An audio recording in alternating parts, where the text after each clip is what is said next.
غوث پاک کی اگر تمہارے اندر ذرا برابر بھی نسبت ہے تو میں کہوں گا میرے عزیزو، سلطان الاولیاء غوث پاک عاشق رسول ہی نہیں، فنا فی رسول تھے.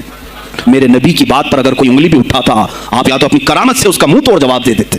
کسی عیسائی نے صرف یہ کہا تھا میرے نبی عیسیٰ افضل ہے، وہ مردوں کو زندہ کرتے تھے، آپ کو جلال آیا، کہا محمد افضل نہیں ہے اس لیے کہ وہ مردے زندہ نہیں کرتے تھے، آپ اس کا ہاتھ پکڑ کر قبرستان لے گئے. میرے نبی پر بات کرتا ہے، میں تجھے زندہ کر کے دکھاتا ہوں.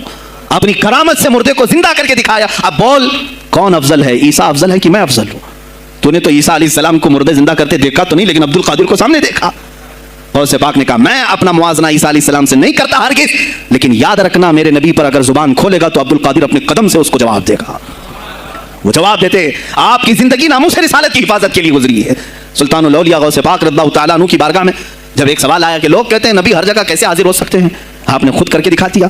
کوئی صاحب آئے، کہا ہمارے گھر دعوت ہے آپ تشریف لائیں، کہا ٹھیک ہے آتا ہوں. تھوڑی دیر بعد دوسرے آئے، کہا ہمارے گھر دعوت آپ آئیں. سیم ٹائم پہ کئی 70 لوگ آئے، سب کی دعوت قبول کی. دوسرے دن شام میں لوگ آ کر کے فخر کر رہے ہیں آج میرے گھر شیخ عبد القادر جیلانی آئے تھے. دوسرا کہہ رہا نہیں میرے گھر آئے تھے، تیسرا کہہ رہا میرے گھر آئے تھے. ایک وقت میں سب گھروں پر کیسے؟ سبوں نے کہا انہیں سے پوچھتے وہ کہاں گئے تھے. جب لوگ آئے تو سننے میں یہ آتا ہے کہ آپ ایک درخت کے نیچے بیٹھے تھے. لوگ سوال کرنے کے لیے آئے، سب آپس میں کہہ رہے ہیں ہمارے گھر آئے تھے، ہمارے آپ بتائیں کیا کسی گھر گئے تھے؟ تو انہوں نے کہا درخت کے اوپر دیکھو.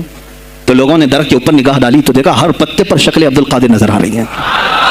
فرماتے ہیں اللہ نے عبد القادر کو یہ اتنی قدرت دی ہے کہ بیک وقت وہ کئی جگہوں پر حاضر ہو سکتا ہے. تو جب ایک غلام رسول کو اللہ نے یہ طاقت دی تو رسول مختار کو کتنی طاقت دی ہوگی. انہوں نے ناموس رسالت کو واضح کیا ہے میرے عزیزو. اولیاء کاملین اسی لیے آتے ہیں، وہ نبی کا پرتو بن کر کے آتے ہیں، اور آج ان کے نام کی 11ویں کھا کر کے موٹے ہو رہے ہیں، بس اور کچھ نہیں. اور لوگ یہ سمجھتے ہیں نفس کو موٹا کر کے تم اپنی زبانوں میں گھی لگا چکے ہو، بولو گے تو پکڑے جاؤ گے، بولو گے تو تمہارے اوپر کیس ہو جائے گا. ہو نہیں تو